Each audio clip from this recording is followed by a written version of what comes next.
Today we're going to be cleaning up these old log dogs. I'm going to use my M18 drill, made by Milwaukee, and I'm going to use these bits because that's what I have laying around the shop. Got a couple of grinding bits, wire wheel. And what are log dogs? They're log dog spikes. I found them on an old logging site down on the beach in the southern end of Prince of Wales.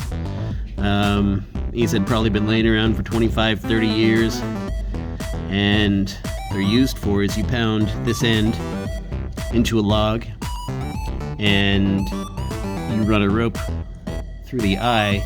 You pound a bunch of these in series and run ropes through them so that you can lash them together, tow them behind the boat, take them to the sort yard to be loaded and shipped off. So let's go ahead and get into it.